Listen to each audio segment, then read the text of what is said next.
Spoiler alert. When I was with Siobhan, an ex-girlfriend, her birthday arrived just 4 weeks after we had begun seeing one another.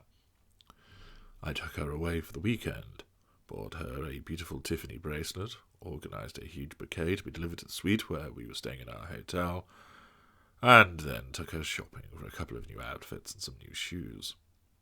She was swept off her feet, just as I intended, all part of the golden period, and naturally part of the ongoing seduction to ensure that not only was I receiving her positive fuel caused by her delight, admiration, and thanks for such a wonderful time, but that she was becoming embedded into my world.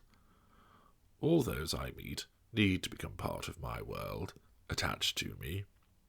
Fuel lines running from them to me. This is especially so with the person who is to become my intimate partner, primary source, IPPS. I need to own that person.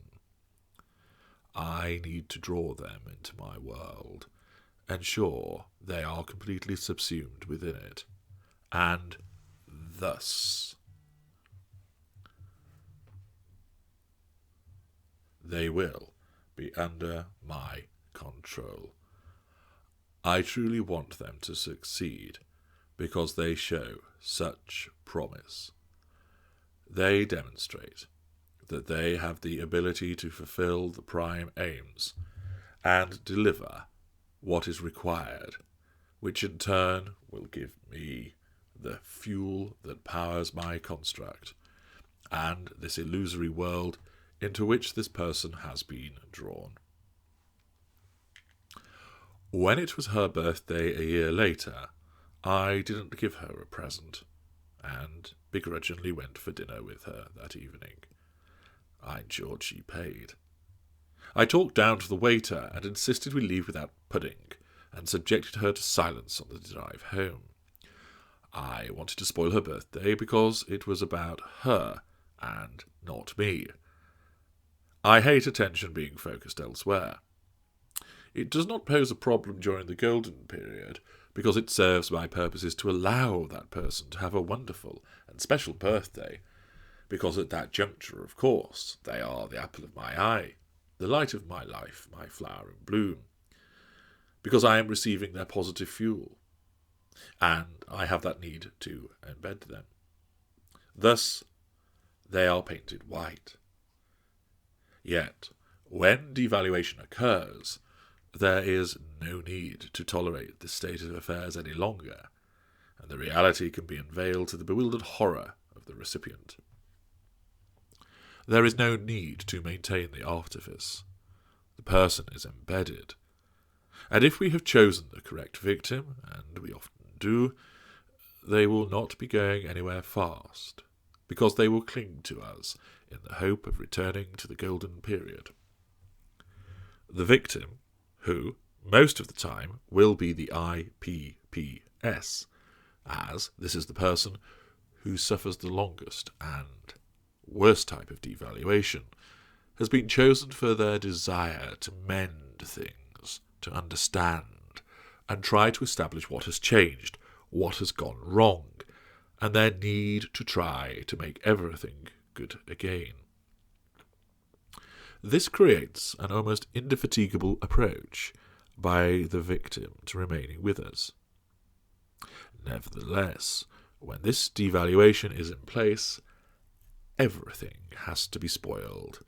What once was a wonderful occasion is either not acknowledged or is actively ruined.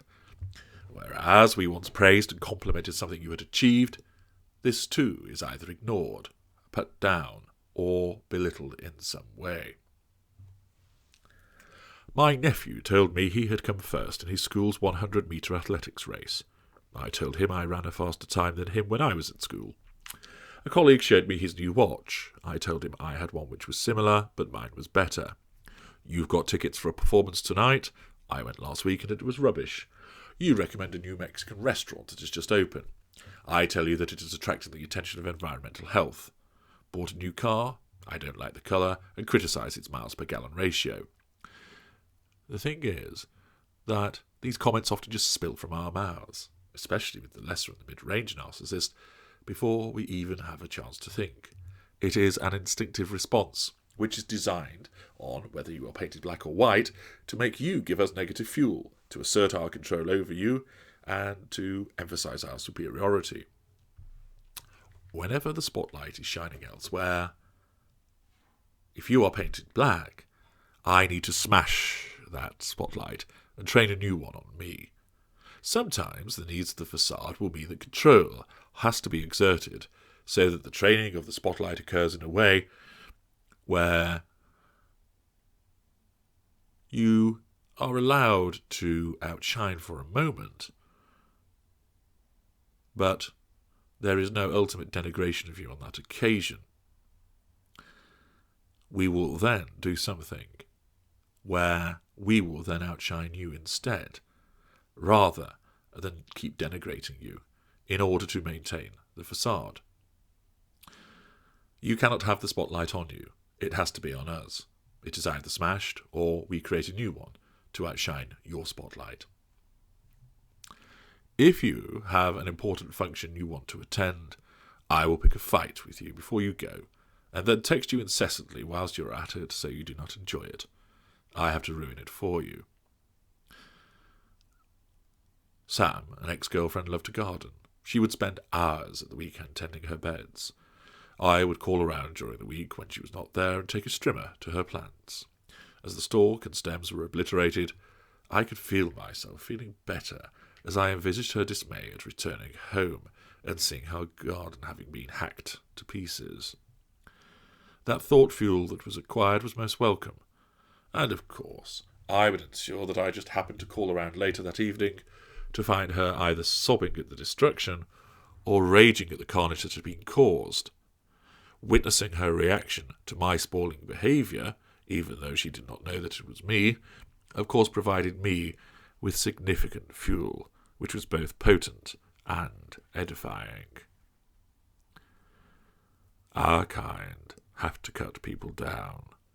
The urge to destroy, denigrate, criticise and belittle is overwhelming. We have to spoil. There is no hope for an alternative, because the need to keep people in their place, maintain my own superiority, and also to create the contrast for the provision of potent negative fuel is overwhelming.